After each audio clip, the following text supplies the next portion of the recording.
First blog, আর first ব্লগে এসেছি আমি নার্সারিতে, কারণ গাছ সবার প্রিয়, তাই প্রিয় জিনিস নিয়ে ভিডিও করতে চলে এসেছি।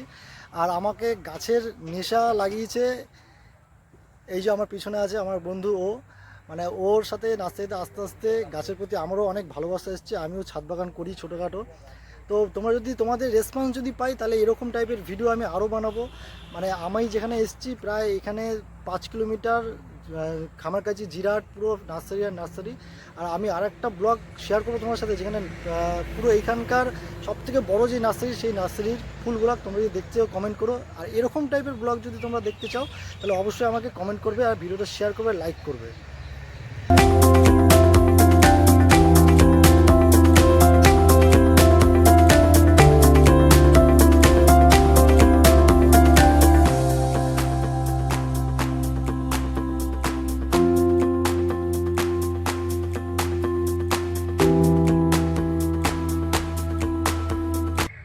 এই ফুল দেখলে কার মন না ভালো হবে। যদি তাই বলি, যদি মন খারাপ থাকে তাহলে নার্সারিতে আসুন, নার্সারিতে গাছের সাথে স্পর্শ করুন। গাছ স্পর্শ করলে গাছ গাছ দেখলে মন এমনি অটোমেটিকলি ভালো হয়ে যাবে। মন চাই সব গাছ নিয়ে নিই, শুধু পয়সা পাবো নিতে পারছি না। ভিডিওতে দেখাবো পৃথিবীর সব থেকে দামি আম, সেটা হচ্ছে এই। আমি আদৌ নাম জানি না, এমন কি নাম বললো আমি উচ্চারণ করতে পারছি না। তোমরা কমেন্ট করে বলো এটা কী নাম।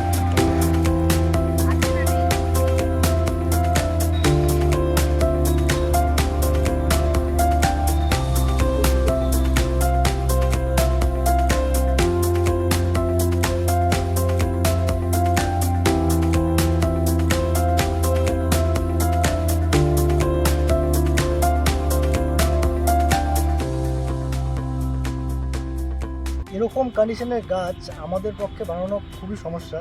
যদি আপনারা এরকম গাছ কেনেন তাহলে অবশ্যই আগে কেয়ার কীভাবে করতে হয় সেটা আগে জানবেন। কারণ এই একটা গাছের দাম প্রায় 500 টাকার কাছাকাছি। তো 500 টাকা দিয়ে গাছ কেনার পরে যদি আপনি মেনটেন না করতে পারেন তাহলে গাছটা পুরোপুরি নষ্ট হয়ে যাবে। তো যখনই গাছ কিনবেন আগে সেই গাছটা, ইউটিউবে অনেক ভিডিও আছে কীভাবে মেনটেন করতে হয়, কী সার দিতে হয়, সেগুলো প্রপারলি দেখবেন। দেখার পরে এরকম টাইপের গাছ কিনবেন। কারণ টাকা দিয়ে গাছ কিনলে গাছটা বাঁচানো খুবই জরুরি। আর কী কী ফাঙ্গিসাইড লাগে, কী কী জিনিস, মাটি কীভাবে তৈরি করতে হয়, এইগুলো সব ইউটিউবে অ্যাভেলেবেল আছে। এই ভিডিওগুলো অবশ্যই দেখে তারপরে এরকম দামি গাছ কিনবেন। এই সুন্দর একটা গাছ অনেক দাম, আর বাঁচাতে পারলে আপনার অনেক বড় হবে, অনেক সুন্দর লাগবে দেখতে।